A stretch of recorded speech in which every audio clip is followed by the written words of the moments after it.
Assalamualaikum, salam sejahtera. Ini adalah Dialog Tiga Penjuru edisi pertama di sebalik pilihan raya negeri Johor. Dulu, kini dan apa pula selepas ini?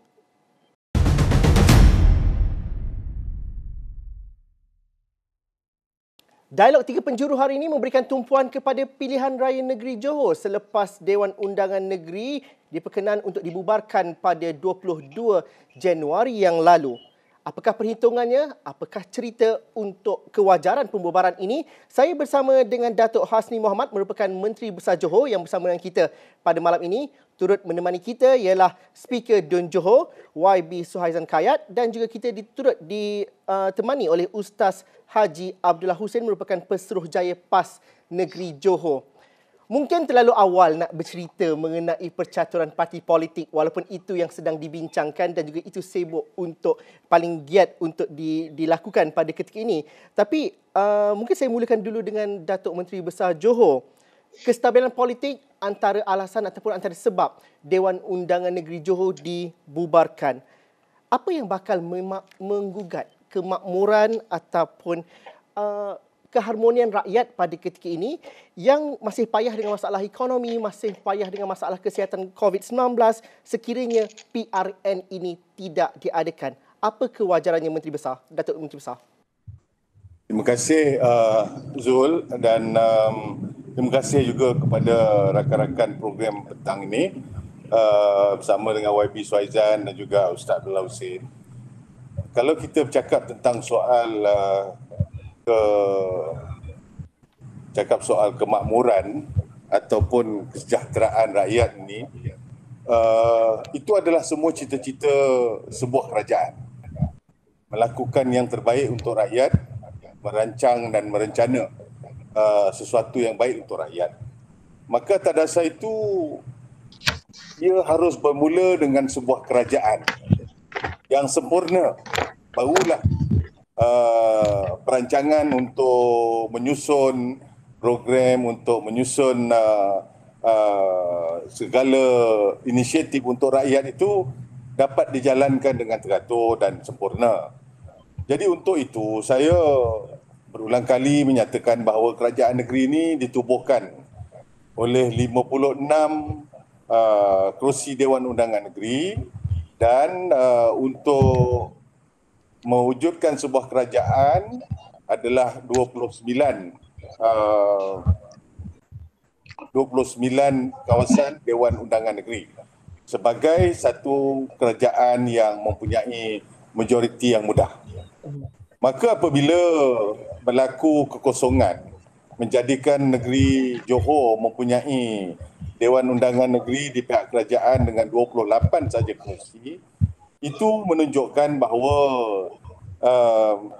kerajaan yang lama mentadbir dan memimpin negeri, kerajaan yang mempunyai perancangan yang banyak sebenarnya yang dirancang untuk rakyat, sama ada bajet belanjawan tahun 2021, belanjawan 2022 yang lebih besar daripada tahun sebelumnya.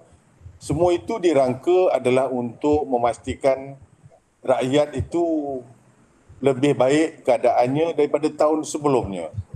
Jadi ini semua perlu bermula dengan sebuah kerajaan yang sempurna. Kerajaan yang ada legitimasinya. Kerajaan yang dapat dilihat oleh kacamata rakyat, sama ada rakyat Johor sendiri ataupun rakyat dalam negara kita maupun masyarakat antarabangsa untuk melihat Johor. Datuk, apa yang kurangnya pada kerajaan yang tertubuh sejak Februari 2020 itu? Di mana kurangnya? Adakah perancangan itu tidak dapat dilakukan baik? Dia daripada simple majority zone 29 daripada 56 kawasan, maka itulah sebuah kerajaan. Perlu ada majoriti atau sokongan 29 untuk adanya sebuah kerajaan dengan satu majoriti yang mudah. Berkurang daripada 29, kerajaan itu sudah tidak lagi sempurna, kerajaan itu sudah tidak lagi mempunyai kedudukan yang lengkap dari segi sudut sama ada dari segi sudut moralnya, dari segi sudut kewajarannya.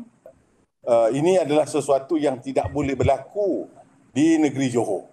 Sebab itu pilihan raya perlu diadakan untuk kita serah balik. Kita perlu mendapat semula mandat daripada rakyat untuk membolehkan kita terus bergerak ke hadapan. Fresh mandate, Zul. Ya. Okey, saya tanyakan pula kepada Speaker Dun Johor. Adakah itu bermaksud kuasa pembangkang ini yang menggugat kestabilan di negeri Johor, atau mungkin terus sahaja memberikan respon kepada jawapan Menteri Besar sebentar tadi? Bismillahirrahmanirrahim. Assalamualaikum warahmatullahi wabarakatuh. Datuk MB Ustaz Abdullah Hussein Saya berkali kurang setuju sikit dengan pandangan Yang Amat Berhormat Menteri Besar ni. Sebab daripada awal lagi sebenarnya, selepas sahaja rangkah syaratan itu, pada waktu itu kerajaan yang ada mendapat undi 29-27. Sekarang 28-27. Maknanya selisih satu je, 2 dan 1. Maknanya kalau katakan ketidakstabilan itu, sejak awal lagi dah tak stabil. Tapi isu kenapa pada waktu itu, isu-isu seperti pelaburan, isu-isu seperti ketidakstabilan tidak dibangkitkan sangat pada waktu itu. 1 dan 2 ni tetap juga simple majority. Ya? Maknanya kata bahawa seolah-olahnya pada waktu ini apabila tinggal 1, dijadikan alasan untuk membubarkan DUN. Sedangkan ada 17 bulan lagi di mana kerajaan boleh berfungsi sebagai kerajaan yang sempurna. Dan barisan bukan kerajaan sebenarnya telah sedari awal memberikan jaminan kestabilan kepada kerajaan yang ada. Ini dibuktikan melalui dalam persidangan DUN. Okay, saya speaker.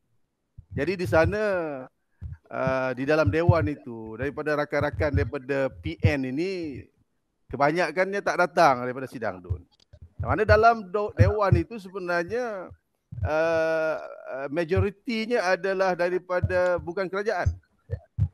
Sebenarnya bukan kerajaan boleh saja menggunakan peluang itu untuk membuat undi tidak percaya terhadap Menteri Besar. Tetapi selama ini atas jaminan kestabilan itu, maka bukan kerajaan tidak menggunakan ruang dan peluang itu untuk menjatuhkan Yang Amat Berhormat Menteri Besar, kerana muafakat kita untuk tidak mencampuri, mengganggu kestabilan kerajaan. Dan dibuktikan lagi apabila satu usul dibentang. Pada waktu itu kedudukannya adalah 27-27. Kerana janji kita kestabilan politik dalam negeri Johor, saya mengorbankan diri saya untuk menyokong kerajaan pada waktu itu. Kerana kita nak kelangsungan kerajaan itu berterusan. Kenapa ini kita pilih? Kerana kita melihat pada waktu ini, kecenderungan rakyat, kehendak rakyat adalah untuk menumpukan kepada masalah-masalah yang mereka hadapi, bukannya pilihan raya yang dipaksakan kepada mereka. Dan saya bagi beberapa sebab kenapa ianya tidak perlu. Satunya adalah kita ada 1,5 tahun lagi, 17 bulan. Rakyat sekarang ini masih dalam ancaman COVID. Dan melibatkan, kalau kita tidak bersama dengan pilihan raya di peringkat persekutuan, kita memperuntukkan duit sebanyak 150 juta untuk mengadakan pilihan raya secara berasingan. Kalau ia diadakan secara bersama dengan kerajaan persekutuan, maka kita boleh jimatkan 150 juta ini. Dan sebenarnya pada waktu ini bukan sahaja rakyat itu dipaksakan untuk menerima pilihan raya ini, tetapi SPR juga dipaksa. Dalam tempoh 60 hari, mereka sekarang ini berdepan dengan daftar pemilih yang terlalu banyak. Peningkatannya sebanyak 756,000. Ini SPR sebut kepada saya. Dahulu mereka memproses data untuk satu-satu suku tahunan sebanyak 20,000 bagi setiap negeri. Sekarang sebanyak 756,000 daftar pemilih seluruh negeri Johor. Berapa kali ganda tu? 756,000 bagi dengan 20,000. Itulah sebenarnya yang terpaksa mereka hadapi. Ini dalam tempoh 60 hari mereka terpaksa menguruskan data-data ini. Betul, SPR mungkin boleh buat, tapi saya yang berpengalaman sikit sebanyak dalam bidang IT ini, kalau data terlalu banyak begitu dan mereka sistem IT yang mereka ada, AI ini belum sempurna lagi seperti mana disebut kepada saya sangat khawatir data-data yang akan diberikan kepada pemimpin-pemimpin yang ataupun calon-calon nanti yang akan digunakan akan menghadapi masalah, terutamanya apabila kita nak menentukan di mana saluran-saluran pengundi-pengundi ini. YB Suhaizan, kalau saya mencelah di sini sebentar, adakah Pakatan Harapan atau parti bukan kerajaan tidak bersedia dengan pilihan raya itu walau apa sekalipun berlaku? Kerana hakikatnya ini bukan isu sama ada kita bersedia tak bersedia. Saya bercakap berkenaan dengan kerajaan memaksa pilihan raya diadakan. Bukannya isu kita bersedia tak bersedia. Dan adakah itu satu kejutan untuk parti-parti pembangkang di negeri Johor? Sedia isu lain, isu kedua. Kita tetap bersedia walaupun apa cara sekalipun. Tetapi kepada saya, rakyat itu dipaksakan untuk ada pilihan raya ini kepada saya tidak wajar pada waktu ini. Kerana ada tempoh yang lama lagi. Saya ingatkan Kerajaan Kelantan tahun 2004 sama dengan Tok Guru saya, samalah Tok Guru sama juga dengan Tok Ustaz Abdullah Hussein yang memiliki sama Tok Guru. Tok Guru Nik Aziz menjadi ketua menteri, menjadi menteri besar di Kelantan dalam tempoh 2004 sampai 2008. Kelebihannya adalah satu kursi saja. Tapi dia boleh bertahan. Tapi parti politik terkejut tak kalau bagi YB sendiri? Saya tidaklah terkejut perkara itu, tetapi tidak wajar. Okey, saya tanyakan juga kepada Ustaz Haji Abdullah Hussein. Di peringkat PAS sendiri, sebahagian daripada pembentukan kerajaan negeri Johor dengan satu kerusi itu, tetapi dengan Dewan Undangan Negeri yang dibubarkan ini, respon daripada PAS, adakah PAS bersedia untuk menghadapi pilihan raya ini? Kerana apabila kita bertanya kepada PAS, ianya akan bersangkutan juga dengan perkara-perkara seperti muafakat politik dan juga kerjasama politik. Tetapi pendirian PAS mengenai pilihan raya negeri Johor ini. Ya, terima kasih Cik Zul. Bismillahirrahmanirrahim. Yang amat berhormat Datuk Haji Asni Muhammad, yang berhormat Suhaizan Kayat, penonton yang dikasihi sekalian. Saya pada asasnya masih lagi konsisten untuk menyatakan bahawa PRN Johor tidak perlu diadakan pada ketika ini. Kerana tidak ada isu yang berkaitan dengan ketidakstabilan politik Johor pada ketika ini. Semasa ura-ura nak berlaku PRN ni, saya telah beri pandangan begitulah. Ya, tapi dah berlaku ni kita terimalah, kita hadapilah. Tapi kita beri pandangan begitu kerana kita lihat contohnya yang lepas masa bajet kerajaan Johor 2022, jadi dapat diluluskan. Walaupun dalam keadaan sidang hasdun baru-baru ini dalam suasana YB speaker kita yang walaupun beliau daripada Parti Amanah Negara, daripada Pakatan Harapan, tapi mengambil keputusan untuk mengundi menyokong bajet tersebut. Maknanya tak ada masalah, bajet diluluskan dengan kesepakatan kerajaan dan pembangkang dan peranan speaker. Bermakna ia tidak memberi impak kepada perjalanan kerajaan pada ketika ini. Kerana perkara pokoknya ialah kesejahteraan rakyat dalam menangani COVID-19 yang telah melanda negara dalam tempoh yang agak panjang dan masih berlarutan sehingga kini. PRN Johor bukanlah jalan penyelesaian yang utama kerana pandemik, kerana kita belum pasti apakah keputusan yang bakal dibuat oleh rakyat Johor yang dikenali sebagai bangsa Johor ini kelak. Jadi saya bimbang sekiranya keputusan PRN nanti tidak dapat membentuk kerajaan yang kuat, apakah berbaloi sejumlah kira-kira RM150 juta dibelanjakan nanti. Jadi itu pandangan PAS lah, pandangan kami lah daripada PAS. Walau bagaimanapun, bila dah bubar DUN, kita hadapilah dan kita menunaikan tanggungjawab kita dan menghadapi pilihan raya ini seadanya. Datuk Hasni, kalau saya tanyakan, ajukan soalan, apa yang memberikan keyakinan buat Barisan Nasional untuk memanggil pilihan raya ini? Adakah kerana benar rakyat memahukan seperti mana Datuk dakwa, ataupun kekuatan itu dan juga keyakinan itu berdasarkan kekuatan parti UMNO pada ketika ini, akar umbi, dan juga bagaimana kita melihat kepada pemuafakatan ataupun kita melihat kepada kerjasama politik yang lain itu mungkin kurang menjadi pada ketika ini, dan satu kelebihan kepada UMNO. Apa kekuatan sebenar dan juga keyakinan sebenar Barisan Nasional Johor untuk pilihan raya kali ini? Terima kasih Zul. Pertama, kalau kita dengar daripada sahabat-sahabat saya tentang soal pendirian berkaitan dengan keputusan untuk mengadakan pilihan raya negeri ini, itulah yang keadaan yang sebenarnya. Bererti bahawa di pihak bukan dalam parti kerajaan, mereka menunjukkan rasa tidak puas hati, tidak bersetuju. Dan saya amat mengalu-alukan perkara itu kerana itulah peranan dalam satu sistem demokrasi. Adanya pembangkang yang kuat, adanya pihak anggota kerajaan yang kuat. Kedua-duanya akan mengeluarkan hujah masing-masing. Tetapi kalau dah pembangkang juga nak bersetuju dengan kerajaan, itu yang perlu kerajaan lebih teliti.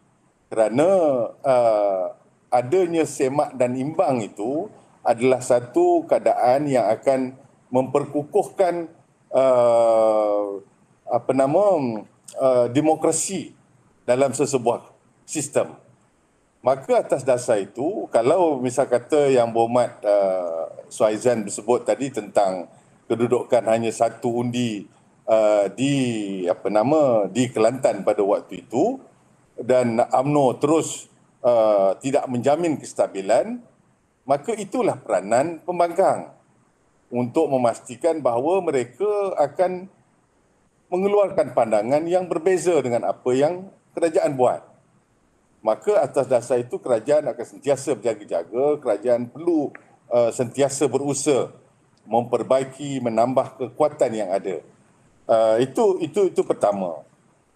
Saya agak pelik kerana 150 juta ini kerap berbangkit dalam soal perlu diadakan pilihan raya. Sebagai kerajaan yang sistematik, kerajaan yang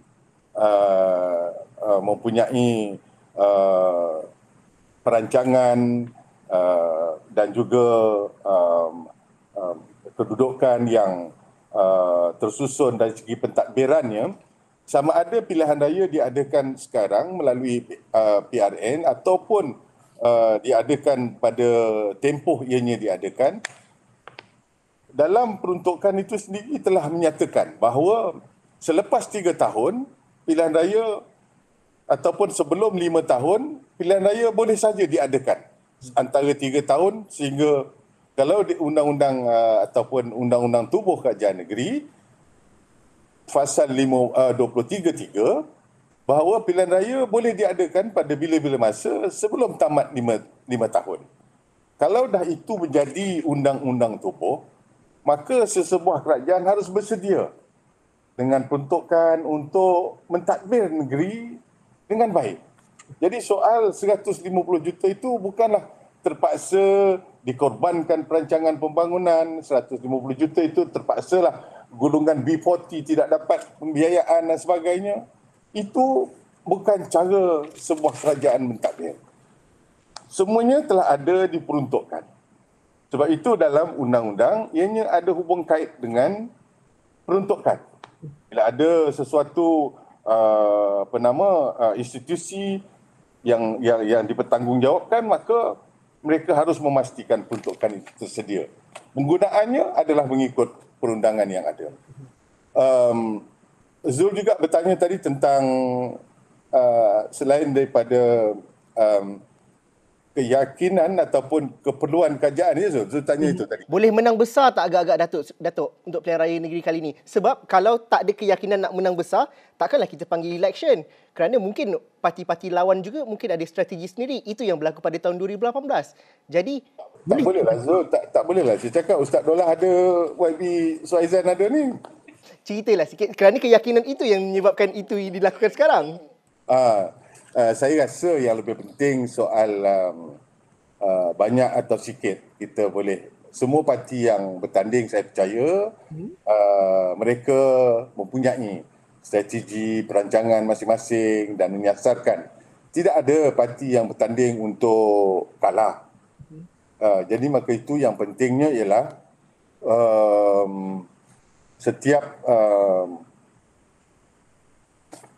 hasrat ataupun panduan yang kita berikan dalam menghadapi pilihan raya ini adalah sesuatu yang wajar untuk negeri Johor ni.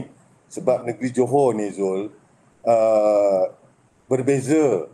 Saya minta maaf bukan tidak menganggap Kelantan itu sebahagian daripada Malaysia, tapi Johor perlu meneruskan legasi kejayaan.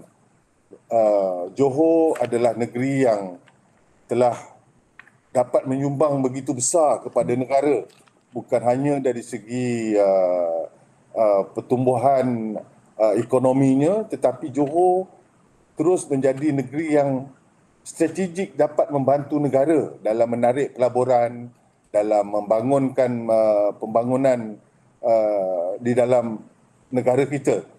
Maka itu sebagai ketua kerajaan, saya bertanggungjawab untuk memastikan bahawa Johor ini terus menjadi sebuah negeri yang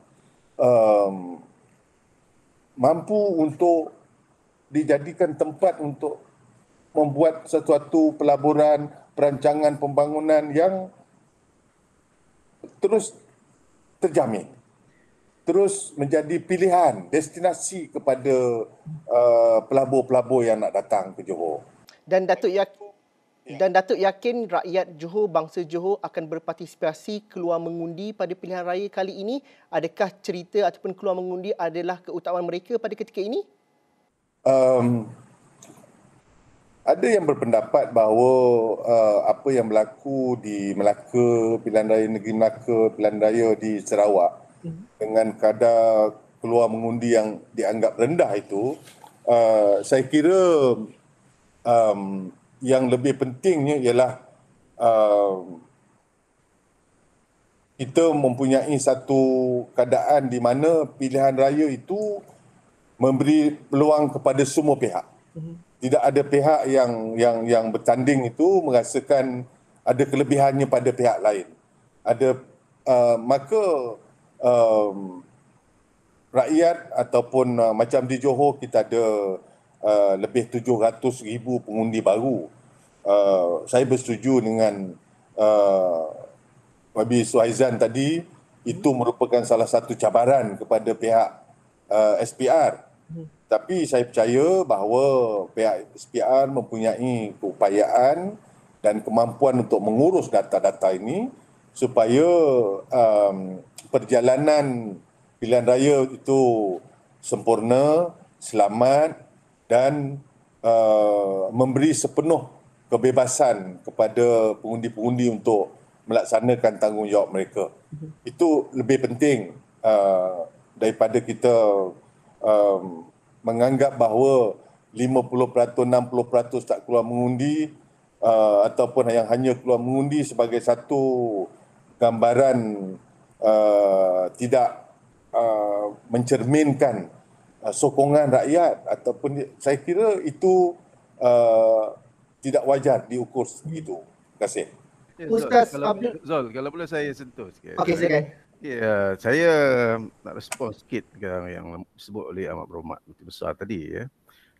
Berkenaan dengan seolah-olahnya yang Ahmad Berhormat menyebut bahawa apabila bukan kerajaan ini sudah bersetuju dengan kerajaan, itu adalah sesuatu yang pelik dan perlukan kerajaan melakukan sesuatu perkara ya. Saya ingatkan balik Ahmad Berhormat ya, saya ni sebenarnya dah 4 tahun tak bercakap politik. Saya menutup mulut daripada bercakap politik ini ya. Kerana saya jadi speaker, saya tak boleh bercakap yang berpihak ini. Tapi bila Dewan sudah dibubar, saya rasa saya boleh bercakap lah. Kerana itu ruang dan peluang saya. Semasa Yang Amat Berhormat membentangkan bajet 2021, Yang Amat Berhormat menggagaskan satu yang pada saya sangat menarik dan menyentuh kita semua. Iaitu yang disebut sebagai, bukan kerajaan ini, sebagai rakan strategik. Rakan strategik ini maknanya adalah sebuah bukan kerajaan, anggota bukan kerajaan menjadi satu kumpulan yang membantu kerajaan dalam perkara yang tertentu. Maknanya walaupun jadi pembangkang tetapi dia memberikan semak imbang yang proaktif kepada pihak kerajaan. Jadi itulah yang sebenarnya kita lakukan, yang dilakukan oleh pihak bukan kerajaan. Tetapi bila kita bersetuju dengan beberapa perkara yang dikemukakan oleh kerajaan, tiba-tiba pula Menteri Besar kata dia rasa tidak selesa pula. Jadi ini saya kira sudah tidak konsisten dengan apa yang dibentangkan pada bajet tahun 2021. Dari segi undang-undang, saya tak petikai dari segi undang-undang ni, maknanya di situ memang kerajaan ada hak untuk mengadakan pilihan raya. Bukan itu soalnya. Isunya adalah apakah ianya sesuai pada waktu ini. Dalam keadaan rakyat susah, dalam keadaan perniagaan yang semakin hari semakin susah. Saya pergi pasar raya. Pasar raya saya pergi. Saya dulu tengok ramai orang pergi pasar raya. Sekarang ini bukan pengunjung tak ada. Kedai pun tak ada. Kedai pun tak ada, macam mana pengunjung nak datang? Ini pasar raya. Jadi maknanya keadaan susah sekarang ni rakyat. Mereka terbeban dengan kenaikan harga barang, masalah kehilangan pekerjaan, berbagai-bagai lagi. Tetapi kerajaan memaksa mereka untuk terlibat yang berkaya. Soalnya kenapa? Ini soalan yang ni saya tak pasti Zul akan soal ke tidak. Tapi saya nak jawab ni. Kenapa?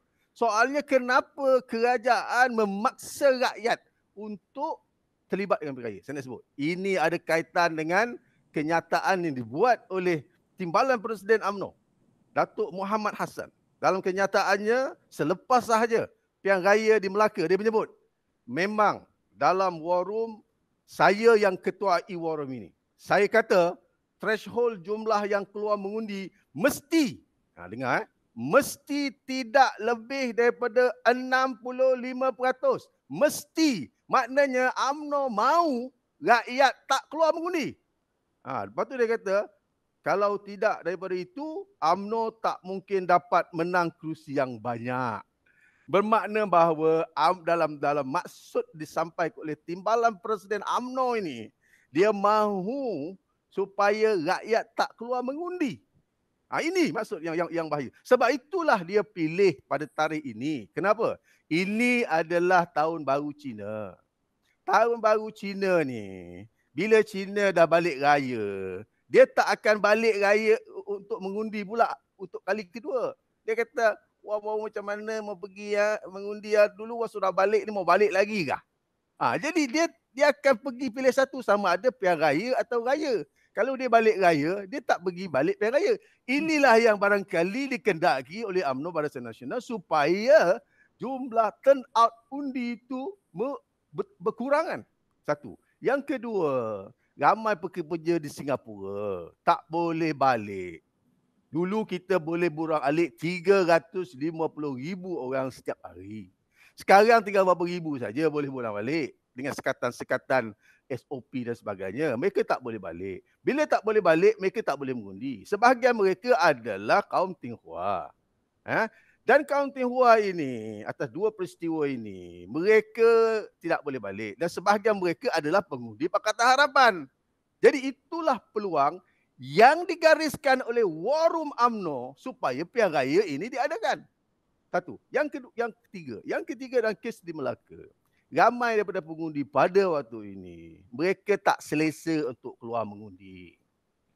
Apatah lagi sekarang ini tambahan, undi yang terlalu ramai. Umpamanya, di Kota Iskandar. Kota Iskandar sahaja meningkat undi yang begitu tinggi sehingga mencecah, saya tinggal sikit, sehingga mencecah hampir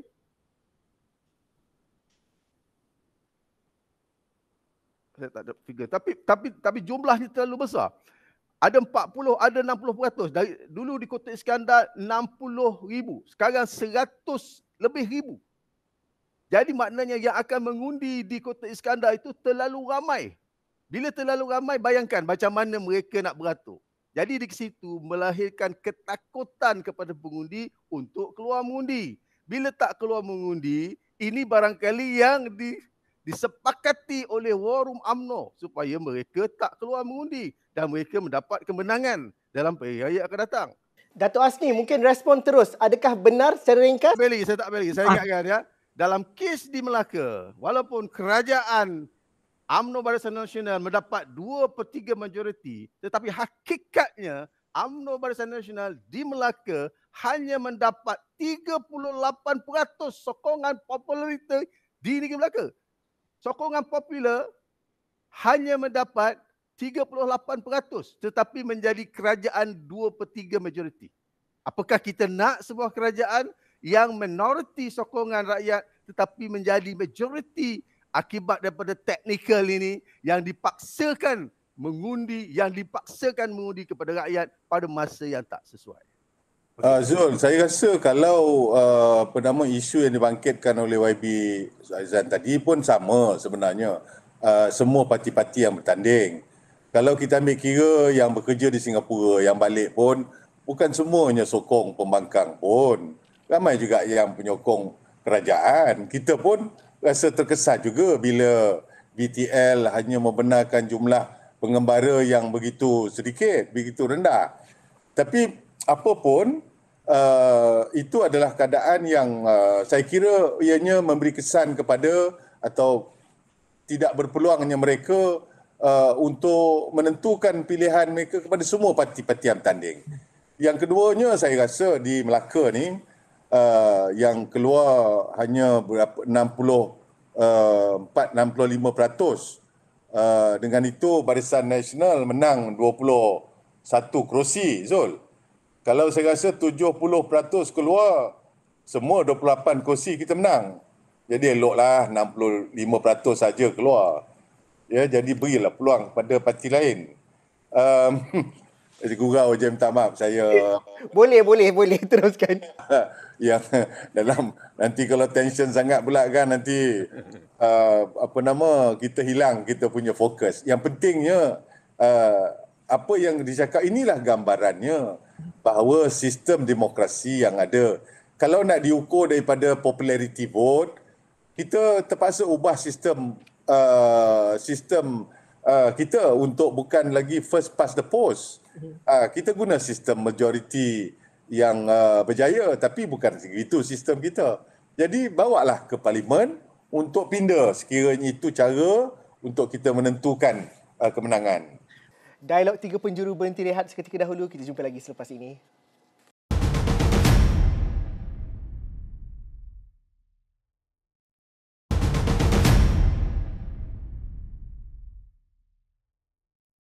PRN Johor dulu, kini dan apa pula selepas ini? Itu tajuk Dialog 3 Penjuru hari ini bersama dengan 3 orang berkepentingan di negeri Johor. Ustaz, saya nak tanya kepada Ustaz Abdullah, apa daya tarikan untuk rakyat keluar mengundi pada pilihan raya negeri pada kali ini? Walaupun YB Suhaizan tadi mengatakan bahawa rakyat tengah susah dan sebagainya, tetapi dalam peristiwa dan juga sejarah demokrasi juga, ketika rakyat susah itulah rakyat menunjukkan dan juga menghantar isyarat yang jelas kepada wakil rakyat mereka.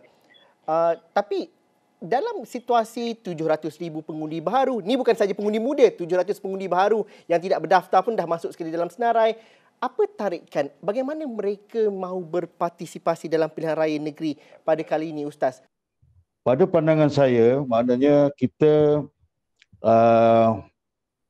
memberikan satu dorongan, kesedaran di atas tanggungjawab rakyat sebagai pengundi dengan sebaik mungkinlah. Kita kata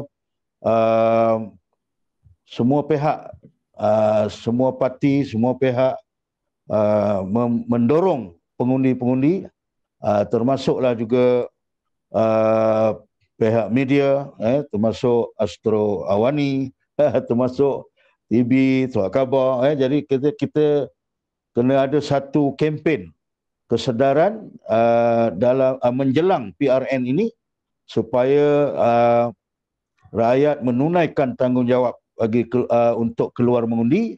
Dan saya pun sebenarnya risau keadaan di Melaka, Sarawak akan berlaku juga di Johor.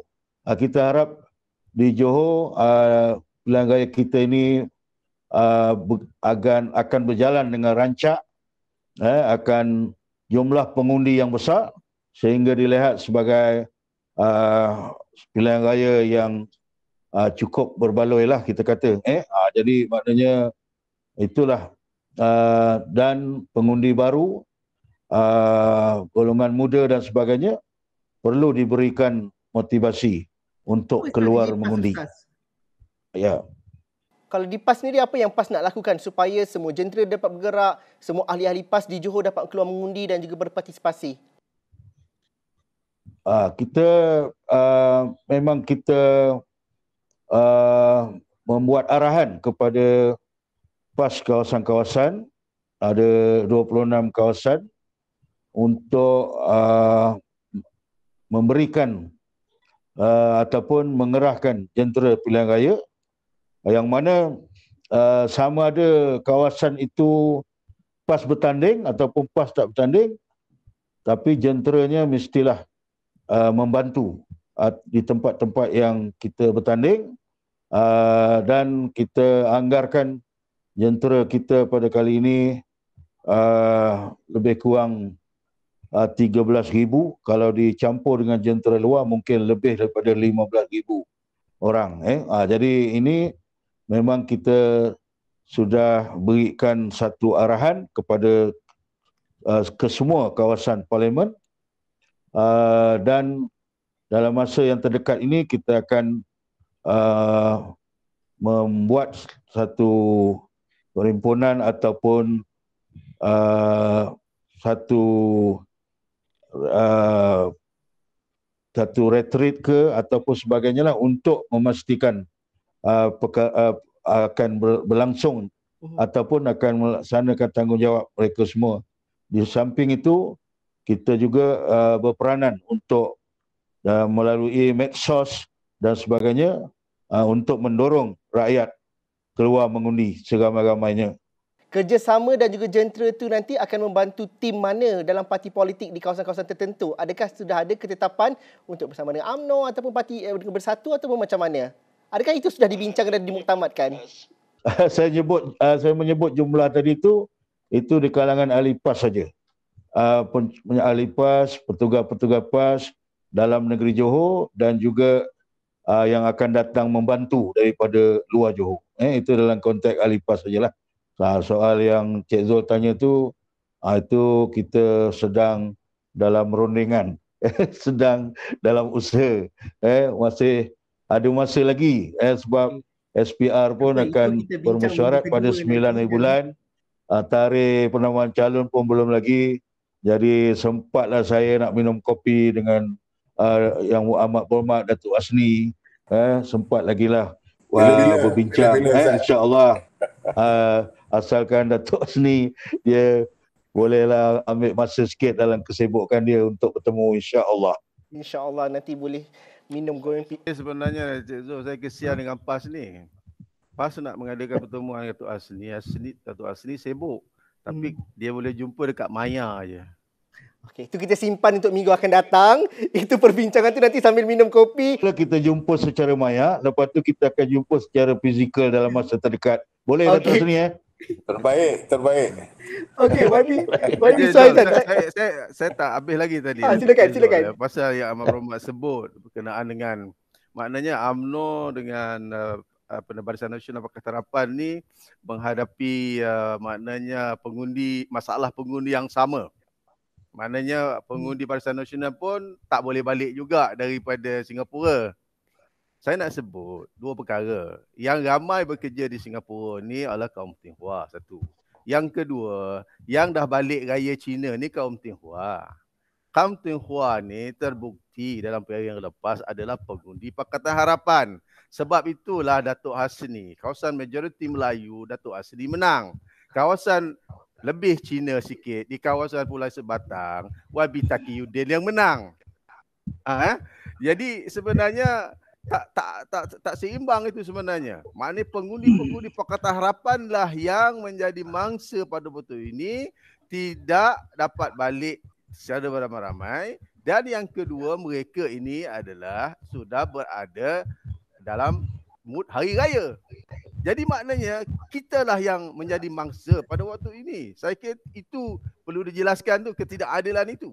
Dan pada waktu ini, kesukaran kita untuk berkempen dalam pilihan raya terbukti di Melaka.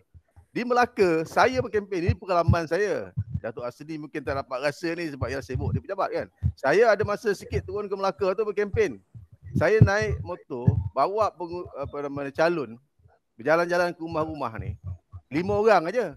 2 kereta peronda polis datang menyuraikan saya dan calon supaya tak boleh berkempen. Bayangkan macam mana nak kempen? Ini sebenarnya sekatan-sekatan inilah sebenarnya. Apabila maklumat yang sepatutnya ini tidak sampai ke pengetahuan rakyat, memberi kelebihan kepada UMNO Barisan Nasional untuk menang. Kalau maklumat diperolehi seperti dalam pilihan raya 2018, saya kira Datuk Hasni tidak akan bubarkan Dewan baru-baru ini. Ini semua ni kelebihan-kelebihan ini dirangka dalam War Room UMNO yang diketuai oleh Timbalan Presiden UMNO yang menyatakan bahawa mesti dibuat pilihan raya dalam tempoh ini kerana turnout ni adalah rendah. Tapi YB, dengan angka 700,000 pengundi baru ini, bagaimana untuk menangkap imajinasi mereka, meraih undi mereka? Kerana dengan ada angka yang cukup besar ini, 700,000, padang pertandingan itu boleh dikatakan sama rata. Dan juga kalau daripada angka 700,000 ini juga 175,000, kalau tidak silap saya, angkanya ialah mereka yang berusia 18 tahun sehingga 20 tahun. Mereka ini tidak ada warna parti biru, kuning ataupun hijau semua. Mereka cerita pasal isu. Bagaimana bagi Pakatan Harapan khususnya memandang ini adalah peluang? Ini adalah satu kesempatan yang perlu diraih dan juga angka-angka pengundi-pengundi baru ini sewajarnya menjadi peluang dan juga kesempatan yang terbaik untuk mengubah dinamika politik selepas kelesuan politik dalam masa 2 tahun ini. Pada pandangan YB. Dalam bab orang muda ini memang kita ada kelebihan dari segi Pakatan Harapan ini. Terutamanya apabila kita mendampingi muda yang dipimpin oleh Syed Saddiq ini. Di situ saya akui kita ada kelebihan.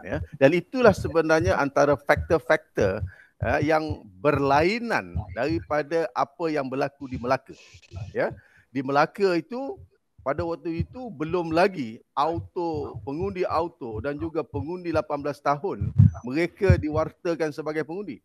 Mereka diwartakan pada 14 hari bulan 1 tahun 2022. Jadi maknanya itu di situ ada kelebihan. Tetapi walaupun ada kelebihan itu, tidaklah ianya menjadi alasan untuk pilihan raya itu diadakan pada waktu ini. Itu kelebihan kita. Tetapi tetap juga pilihan raya ini tidak wajar diadakan pada waktu ini.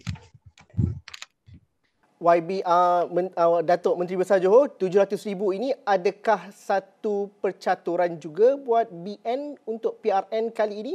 Adakah keberanian memubarkan DUN memberikan risiko besar juga kepada kemenangan itu? Saya rasa dengan adanya pengundi muda atau pengundi secara automatik ini, ianya memerlukan sebagai pendekatan tambahan yang perlu dibuat dalam katakanlah manifesto ataupun dokumen janji kepada rakyat perlulah menjurus kepada golongan muda, dan itu tidak menjadi masalah kepada Barisan Nasional kerana kita selama ini pun tidak pernah orang kata menganggap bahawa golongan muda itu tidak menjadi sebahagian daripada perancangan kita. Orang muda sebagai golongan yang tidak perlu kita pelbagai pendekatan program untuk orang muda yang diperkenalkan, dasar-dasar yang kita gubal adalah juga sebagai satu tanda untuk memberi jaminan masa depan yang lebih baik. Itulah untuk orang muda. Jadi usaha ini akan berterusan. Kita akan terus menyantuni orang muda, dan lebih-lebih lagi dengan soal pilihan raya ni yang bercakap soal masa depan negara, bercakap soal dasar-dasar kerajaan yang ada, yang saya anggap penting dalam masa yang sama ialah untuk memaklumkan bahawa kita dengar hasrat dan juga kita memahami inspirasi orang muda ini. Dan jumlah pengundi sehingga 700,000 untuk lebih 700,000 di Johor ini adalah sesuatu yang saya anggap sebagai atas perubahan dasar yang kita buat, maka kita perlu menyesuaikan pendekatan pilihan raya ini, kempen pilihan raya ini, mengambil kira golongan-golongan mereka yang terlibat apabila sampai ke pusat-pusat pembuangan undi nanti. Jadi itu adalah saya percaya sebagai keadaan yang membolehkan UMNO atau Barisan Nasional mengenengahkan bagaimana dinamiknya politik dalam negara kita, dan maka itu parti-parti atau parti Barisan Nasional perlulah juga tidak boleh statik, juga berkembang dengan keadaan semasa, dan sama ada cerminan itu daripada calon-calon yang kita kemukakan, sama ada dari segi ciri-ciri dan juga bentuk masa depan yang nak kita ketengahkan. Haruslah mengambil kira profil pengundi-pengundi yang ada. Ustaz, mungkin saya ada lebih kurang 6 minit sahaja masa yang berbaki ini, tapi mungkin saya berlaku adil untuk memberikan 2 minit setiap speaker kita untuk memberikan apa yang dimahukan rakyat Johor dalam PRN kali ini. Apa janji parti-parti politik? Kerana akhirnya pilihan raya ialah pasal janji, memberikan harapan dan juga sesuatu yang perlu dipegang oleh rakyat. Dari parti PAS sendiri, bagaimana PAS menyenaraikan kemahuan rakyat negeri Johor, bangsa Johor untuk pilihan raya kali ini, dan juga janji komitmen PAS untuk menjawab dan juga menyelesaikan masalah mereka? Jadi terima kasih Cik Zul. Jadi saya kira bahawa PAS sebagai Parti Islam se-Malaysia, kita sebagai pendamai, kita sebagai golongan yang berusaha memastikan kesejahteraan rakyat, perpaduan rakyat, dan juga dengan kata lain kita berusaha ke arah keharmonian masyarakat dan negara. Jadi bila kita bercakap tentang prinsip Islam, jadi tentulah kita sebagaimana Islam itu lengkap dan sempurna, Islam yang komprehensif, yang merangkumi segenap bidang kehidupan, sebagai kita sebut sebagai ad-din ataupun the way of life. Jadi tiada masalah bagi PAS untuk menggerakkan kesedaran penghayatan Islam di kalangan masyarakat. Jadi kalau tadi sebut anak-anak muda, kita pun ada NGO atau badan-badan yang di bawah PAS yang sentiasa mendekati golongan pemuda selama ini dan akan dipertingkatkan lagi.